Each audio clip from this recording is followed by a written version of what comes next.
และนี่คือหนึ่งมือที่บุญจืดไปเฮ็ดตู้ให้กับพ่อแม่การอาศัยชีวิตในเขตชนบทผู้ดอยทุกคนใช้ชีวิตแบบธรรมชาติอาศัยแบบธรรมชาติทุกคนทำมาหากินแบบธรรมชาติ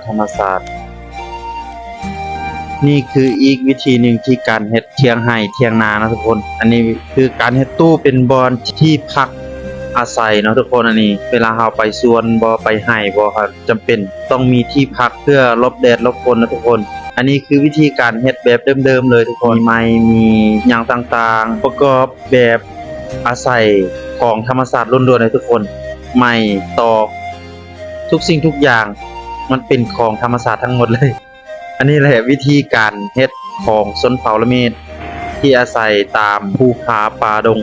ทุกคนอาศัยกับธรรมชาติบรรยากาศฝนตกเฮ็ดไปเฮ็ดมาพอดีฝนตกมาทุกคนนี่พอของบ่จืดบ่ให้เซาๆเพิ่นก็บ่เซาได้เฮ็ดเลยตักได้ตักฝนแล้วเพิ่นก็บ่สนใจทุกคน นี่แหละทุกคนวิธีการแท้การใส่แบบอาศัยแบบธรรมชาติล้วนๆเลยการวัดแทกก็วัดแทกด้วยไม้ทั้งนั้นเนาะแบบอาศัยแบบดั้งเดิมแต่ว่าในยุคนี้เป็นยุค2026เด้อบ่แม่นว่าแต่ก่อนอันนี้คือการเฮ็ดตูบไห้ตูบนาซื่อๆเนาะทุกคนมีแต่ประกอบด้วยอาศัยแบบธรรมชาตินี่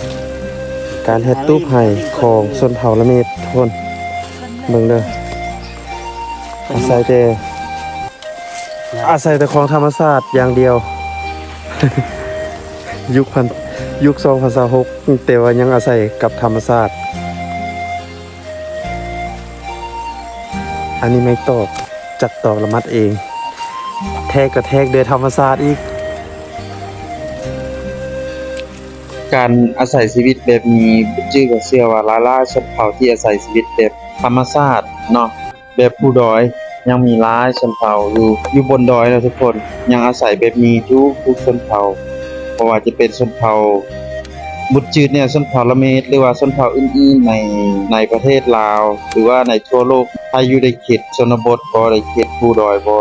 วิธีการใช้ชีวิตแบบอาศัยกับธรรมชาติแบบนี้ยังมีหลายเนาะทุกคนบ่แม่นแต่ชนเผ่าบุตรจืดชนเผ่าเดียวเพราะว่ามันมีหลายชนเผ่าที่อาศัยในประเทศลาวยังใส่วิธีชีวิตแบบเดิมๆแบบนี้ให้ทุกคนแบบนี้ยังมีทุกคนแต่ว่าอาจจะบ่มีการเผยแพร่เนาะอันนี้บุญจืดอยากให้ทุกคนเห็นนะว่าวิธีการใช้ชีวิตของชนเผ่าบุญจืดเนาะในประเทศลาวเขาใช้ชีวิตแบบใดอยู่แบบใดกับธรรมชาติเนาะทุกคนการที่เราอยู่กับธรรมชาติบ่ได้หมายความว่าจะบ่รักธรรมชาติรักคือกันทุกคนเพราะว่าการอาศัยกับธรรมชาติคนเฮาสัตว์สาว่าสิ่งใดอาศัยนํกันมันเป็นการเติบโตของแต่ละเขตแต่ละบ่อนเนาะทุกคนทุกอย่างในโลกนี้ก็ต้องอาศัยกับธรรมชาติแน่ถ้าบ่มีธรรมชาติคนเฮาก็อยู่บ่ได้สัตว์สาว่าสิ่งก็อยู่บ่ได้เนาะพืชพันธุ์นานาก็อยู่บ่ได้คือกันทุกคนมันต้องอาศัยกันและกันซึ่งกันและกันเนาะคนอาศัยธรรมชาติก็อาศัยสิ่งแวดล้อมต่างๆก็อาศัยกันนี่แหละถ้าบ่มีการพึ่งพาอาศัยกันก็อยู่บ่ได้เนาะคือการเฮ็ดแบบนี้ทุกคนบ่มีการใส่งบเลยทุกคนงบประมาณบ่มีเลยจักหน่อยเลยอาศัยของธรรมชาติล้วนๆเลยบ่มีการเสียหายแบบการใส่งบประมาณเลยเนาะบ่มีการเสียงบประมาณเลยจักหน่อยเลยอันนี้อาศัยแห้งล้วนๆถ้าบ่ลงแห้งเฮ็ดบ่ได้บ่ลงแห้งเฮ็ดบ่เกิดเนาะทุกคนแบบนี้นะ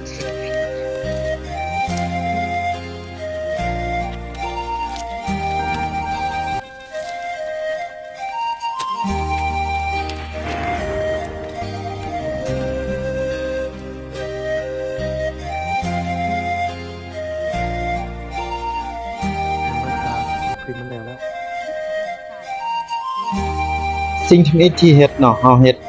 หลังจากที่เฮาเฮ็ดตู้ไผ่นี่เฮาเฮ็ดเสามันเบิดทุกอย่างเฮาก็ต้องเฮ็ดคืนหลังจากเฮ็ดคืนแล้วก็เฮ็ดหลังคามันทุกคนเฮ็ดหลังคาหลังจากเฮ็ดหลังคาแล้วก็มุงที่บุญจืดเฮ็ดบ่แม่นว่าบุญจืดฮู้ได้บุญจืดบ่ฮู้คือกันทุกคน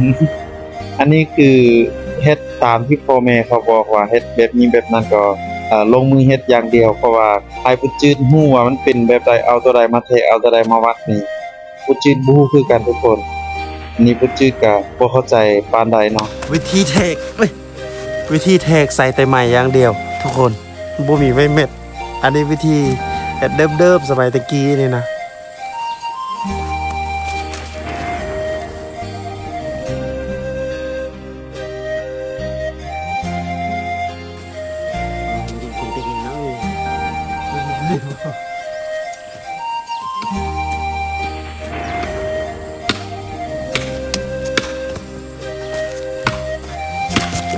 ทุกคนวิธีนี้บอกเลยบุญจืดบ่ฮู้เลยเด้อบ่ฮู้วิธีเฮ็ดเลย อันนี้คืออันนี้คือวิธีการเฮ็ดหลังคาเพราะว่า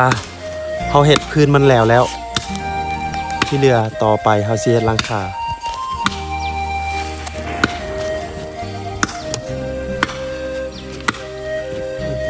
มีน้ำเชี่ยจังเลยนะ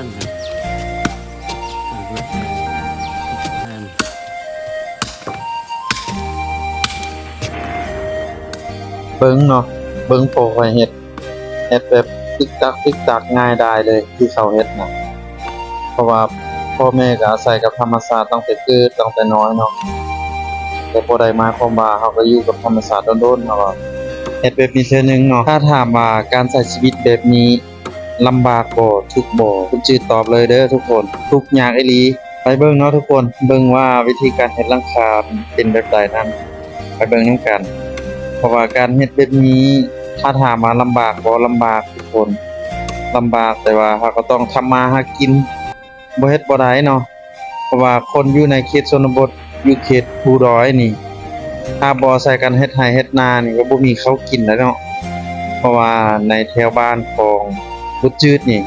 บ่มีตลาดบ่มีน้ำประปานี่ถ้าบ่อาศัยกับธรรมชาติถ้าบ่เฮ็ดไร่เฮ็ดนา บ่มีหยังกินแท้ๆทุกสิ่งทุกอย่างล้วนแต่เป็นการเฮ็ดการสร้างทั้งหมดทุกคนถ้าบ่มีการเฮ็ดการสร้างเฮาก็บ่มีหยังกินเนาะบ่มีการใส่เพราะว่าการที่เฮาเฮ็ดสิ่งใดสิ่งหนึ่งขึ้นมาเพื่อเลี้ยงตัวเองอันนี้แหละเพื่อปากท้องของตัวเองทุกคนเนาะบ่เฮ็ดก็บ่ได้บ่เฮ็ดก็บ่มีหยังกินแท้ๆเนาะคนเฮาเอ้ยนี่แหละการใช้ชีวิตของคนแต่ละคนมันต่างกันคนที่อาศัยกับธรรมชาติจะมีหลายล้านคนที่อาศัยแต่ชีวิตที่มีความสมบูรณ์แบบ 100% มันก็มีหลายล้านคนเนาะทุกคนอย่าคิดว่าเฮาทุกข์ยากยังมีคนที่ทุกข์ยากกว่าเฮาอีกอย่าคิดว่าเฮาเฮ็ดหยังบ่ได้ก็ยังมีคนที่บ่เฮ็ดหยังบ่ได้กว่าเฮาก็ยังมีทุกคนคนที่แบบบ่มีที่พักพาอาศัยบ่มีที่อยู่อันนี้เขาหมายความว่าเขาเอิ้นว่าคนเร่ร่อนประมาณนั้นนะทุกคนยังมีเอาบ่ต้องโดยสารกับตัวเองค่อยเฮ็ดค่อยไปเฮ็ดจังไดก็เฮ็ด ทุกสิ่งทุกอย่างมันมีเวลาของมันค่อยเฮ็ดค่อยสร้างสิ่งทุกอย่างมันมีทางออกแล้วมันมีการแก้ไขอยู่เสมอ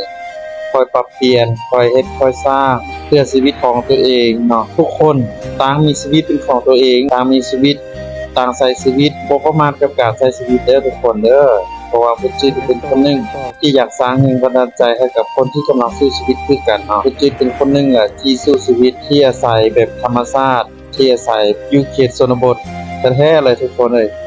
อาศัยแบบนี้แหละคนในเขตชนบทน่ะอาศัยแบบนี้เป็น10ปีน่ะก็ยังอยู่ได้แต่ถ้าเฮาเฮ็ดสิ่งใดสิ่งหนึ่งขึ้นมาในโลกนี้เฮ็ดแล้วมันก็เลี้ยงชีวิตเฮาได้เลี้ยงครอบครัวเฮาได้